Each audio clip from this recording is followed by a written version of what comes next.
Bhaskar experiment and repairing YouTube চেনেললৈ মই ভাস্কৰ জ্যোতি নাথে আপোনালোকক স্বাগতম জনাইছোঁ। আজি এখন ইলেক্ট্ৰিক চাইকেল বনোৱা হৈছিলে। এই সৰু ভাইটিটোৱে বনাইছে, মই অলপমান তাক গাইড কৰি দিছোঁ। সৰু ভাইটিটোৱে ধুনীয়া কৰি বনাইছে, নিয়ৰজ্যোতি নাথ। তেওঁ এই চাইকেলখন বনাইছে।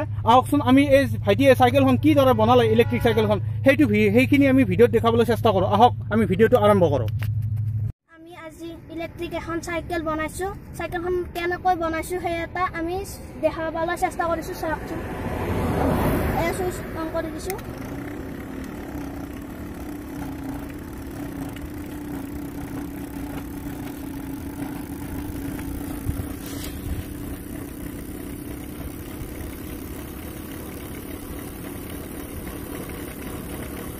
চাইকেলখন চলাই চাওক কেনেকুৱা লাগে। আহকচোন চলাই চাওক একবাৰ।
মই দুই পেডেলে মাৰিছিলোঁ, ডাইৰেক্ট গুচাই গৈছোঁ।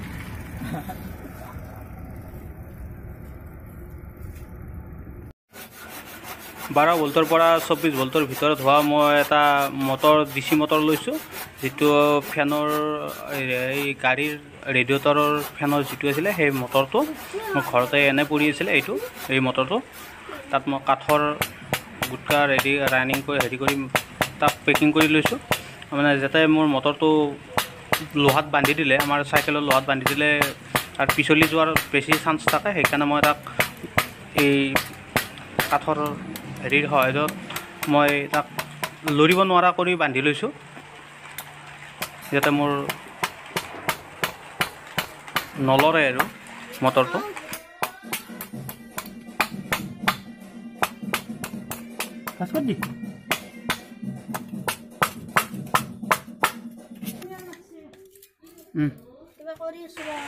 এই মটৰটো মই এবাৰ টেষ্টিং কৰি দিছোঁ, চাওক।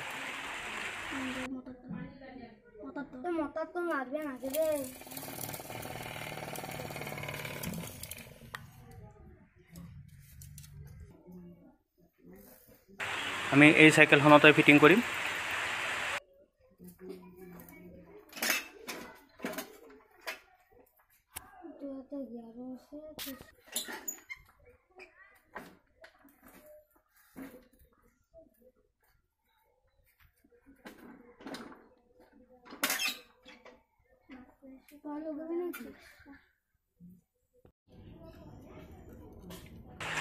মটৰটো আমি কোনো ধৰণৰ ৱেল্ডিং কৰা নাই, যিহেতু ৱেল্ডিং কৰিলে আমাৰ চাইকেলখন নষ্ট হোৱাৰ বেছি চান্স থাকে, সেইকাৰণে ৱেল্ডিং কৰা নাই। তাত আমি আগে ফাৰ্ষ্ট টেষ্টিংটো কৰি চাইছোঁ, যেতিয়া পাৰ্মিনেণ্টকৈ হৈ যাব তেতিয়া ৱেল্ডিং মাৰিলেও আমাৰ বেয়া নালাগিব। কিন্তু বস্তুটো যদি ফাৰ্ষ্টৰ ষ্টাৰ্টিঙৰ পৰা ৱেল্ডিং কৰি যাওঁ, তেতিয়া আমাৰ কিবা কাম নচলিলে বা নহ'লে কামটো আমাৰ চাইকেলখন এনে দাগী হৈ যাব। সেইকাৰণে আমি ৱেল্ডিং কৰা নাই, ৰছাৰ সহায়ত ৰাখিছোঁ। চাওক, আমি ফাৰ্ষ্ট এনে টেষ্টিং এটা কৰি চাইছিলোঁ, কিন্তু মোৰ এই যিটো কাঠৰ যিটো চকৰি বনাইছোঁ, সেইটো চকৰি মোৰ তাত চকাটোত এটা চাইড কৰি লাগি আছে। লাগি থকাৰ ফলত মোৰ যিটো স্পীড হ'ব লাগে চাইকেলখনৰ, সেই স্পীডটো হোৱা নাই। নোহোৱাৰ ফলত মই চাইডটো চেঞ্জ কৰি দিছোঁ। পিছত এইটো ৱেৰিংটো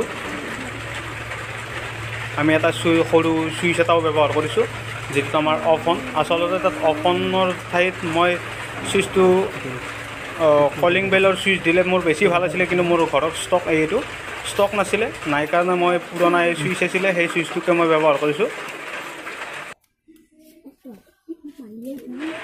যদি আমাৰ ভিডিঅ'টো চাই ভাল পাইছে তেতিয়াহ'লে কমেণ্ট কৰিবলৈ নাপাহৰিব, লাইক কৰি দিব, কমেণ্ট কৰিব আৰু ছাবস্ক্ৰাইব কৰিবলৈ নাপাহৰিব। আমাৰ ভিডিঅ'বোৰ বনাওঁতে বহুত কষ্ট হয়। কানেকশ্যনটো একেবাৰে ইজি। মটৰৰ দুডাল তাৰ ওলাই আছে, সেই দুডাল তাৰত পজিটিভ নেগেটিভ দুটা ছাইড লগাই দিলে হ'ল। তাত উল্টা হ'লে মটৰটো উল্টা কৰি ঘূৰিব, কোনো ধৰণৰ মটৰটোৰ এক্সট্ৰা প্ৰব্লেম নহয় বা মটৰটোৰ অসুবিধা নহয়, বেয়া নহয়।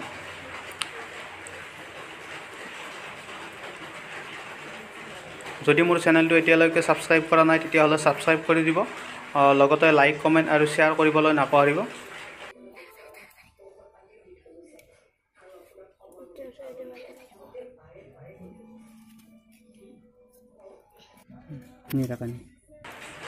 এই মটৰটো তাৰমানে সেইখিনি জেগাত অলপ অসুবিধা হৈছিলে আমাৰ ফিটিং কৰাত, সেইকাৰণে মই এই লোহাডালত ফিটিং কৰিম বুলি ভাবিলোঁ। সেইকাৰণে মই ভাবিলোঁ এই লোহাডালত ফিটিং কৰিলে মোৰ টায়াৰটোত সমানভাৱে লাগিব, যিটো আমাৰ কাঠৰ ৰাউণ্ড হেৰি কৰি কাটি লৈছিলোঁ।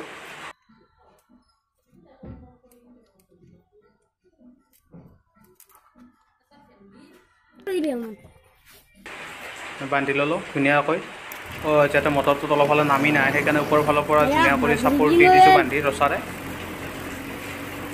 চাওক ধুনীয়া কৰি আমাৰ কাম চলিছে আৰু আগত কৰি স্পীডটো বাঢ়িছে। Bhaskar experiment and repairing YouTube চেনেললৈ মই নিয়ৰ জ্যোতি নাথে স্বাগতম জনাইছোঁ।